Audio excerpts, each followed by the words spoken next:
Hey guys, this is sort of a video response to Israel Pacheco on his episode he put up today on why he modern games. And some of the other topics I'm going to bring up are my thoughts on and his response to him, as well as my own rants about retro gaming, modern gaming, what it means to me, and where I think things are kind of going. And so we'll start with Izzy.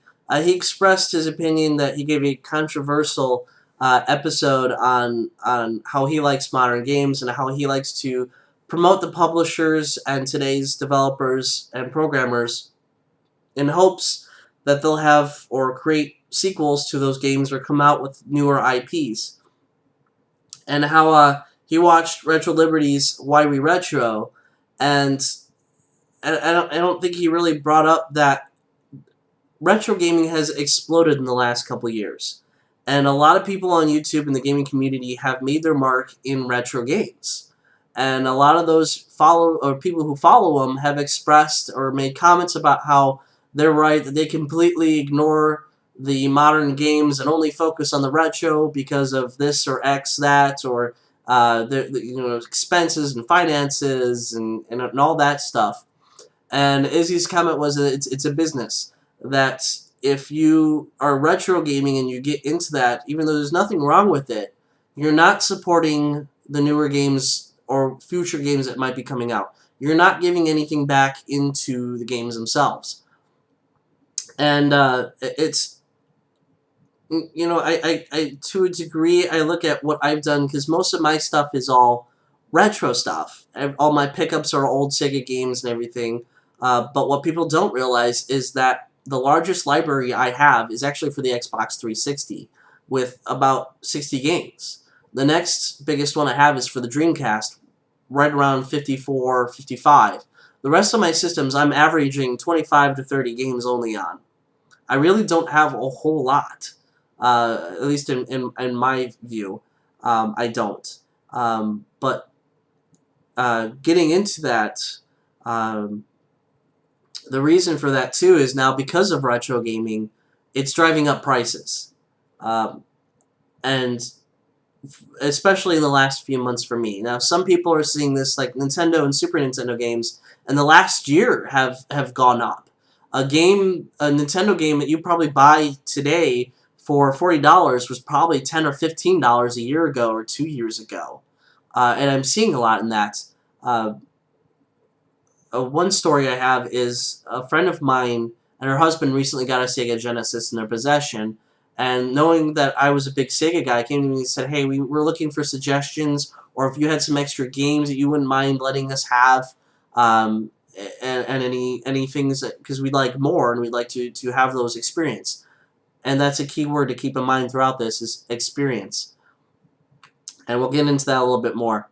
Um, So I said, yeah, sure, absolutely. I asked her if there's any lists or any particular games her husband are really looking for, and I'm coming down to see them next month for a weekend.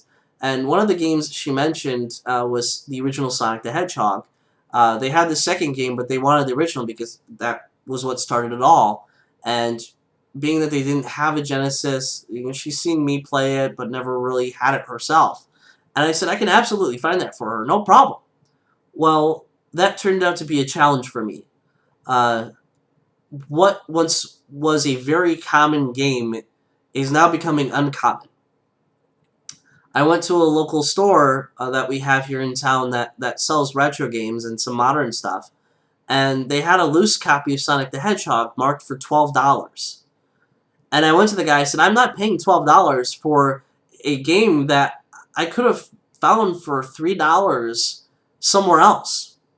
And he explained to me, he says, I understand, but he says, you got to keep in mind this is a business. Again, that weird word, business, comes in, and the supply and demand.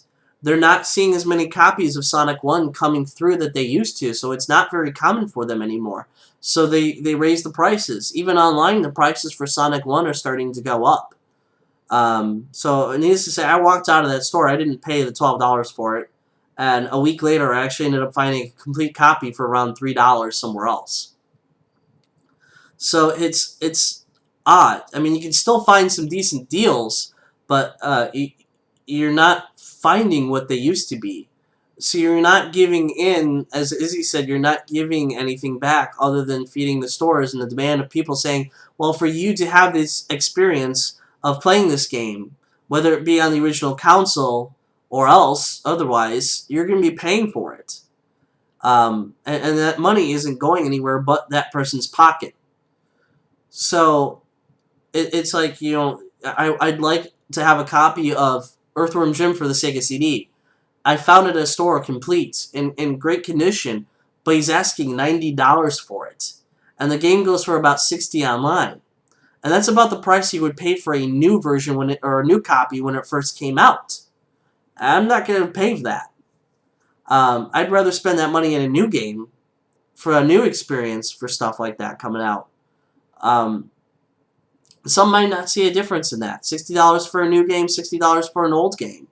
They might not care. They're going to have that game either way. I try to be a little more cautious with my money and how I spend it, even though behind me it might not look like it. But it's crazy, and I hate that. And we're at that point now where you have that cross of retro and modern games. And if you're going to pay that money or you're going to get it used or wherever, and there's comments made in Izzy's page where a guy said he prefers buying used games because of the cash. And kind of counteracted that he doesn't buy new to support those publishers. He doesn't care. And I do that too. I find used games for lesser price. I don't buy them from GameStop. I get them somewhere else. Like recently I got a copy of The Last of Us for $39.99, and it included the season pass. It's still $54.99 at GameStop, and you're paying $20 for the season pass. So it's just, you gotta hunt and know where to find that stuff. And I've got my own publishers I like to support that I'd gladly pay if it's something I'm interested in brand new, or pre-order it, like anything by Axis or to a degree more Xseed or Atlas stuff. I get, and I enjoy that. And the funny thing is a lot of those games are older games being re-released on newer systems. For instance, Shin Megami Soul Hackers was originally on the Sega Saturn, but it was Japan only, and they finally released it in the US. So to us, it may be a modern game. It may be enhanced a little bit, but the gameplay and everything is still the same. The characters are still the same. The story is still the same. But it's an old game. For instance, too, Xseed came out with Lunar for the PlayStation Portable 2009. Same story as the Sega CD and PlayStation 1 version. And to me, this is probably the better experience playing this game. The colors are more vibrant. There's more detail in the villages and the characters. I played through this one just as much as I did the Sega CD version. And it made me nostalgic for the Sega CD version just because I remember playing that for the first time on the Sega CD. But I prefer this version. So you have things like that. And that kind of falls into, what do you consider retro or modern? Because we're at that phase now where the new Xbox 360 or Xbox One and the PlayStation 4 are coming out. But Microsoft and Sony will still continue to support the PlayStation 3 and Xbox 360. So if you're looking at a game like, for instance, Assassin's Creed that came out X amount of years ago on the Xbox and PlayStation 3, is that considered retro? And they're up to, or they will be releasing Assassin's Creed 4.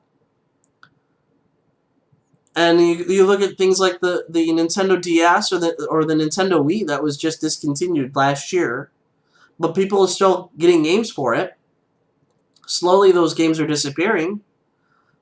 But is that retro? Or for instance, I bought this game 2 years ago for the DS. This game now climbs up to about $60 to $80 used. I bought it for $40 brand new. So, you know, where does this fall into? It's only 2 years old. What's the deal on that?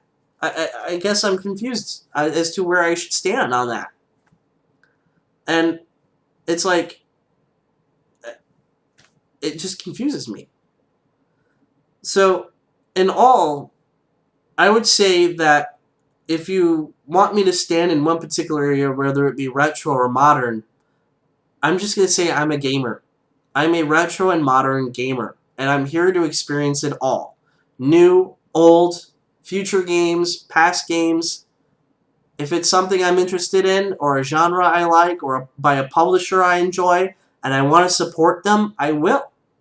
And I'm going to do it. So, yeah, it's not why I retro or why I modern. It's why I game. So I'll leave you with that. I'm going to encourage you to take a look and listen to Izzy's episode and see Retro Liberty's episode and give your own opinions and thoughts if you want to in the comments below. And we'll kind of go from there. I'm open for these discussions, and these are the kind of things that brings this community together.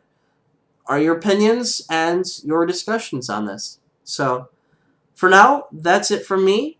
I will say on the final note, though, and taking consideration on all this, my future videos will likely not only include retro Sega games, but also mention some of the more modern stuff I pick up, and kind of show me growing those modern systems. So, that's it from now, and I'll see you guys around. Thanks for watching.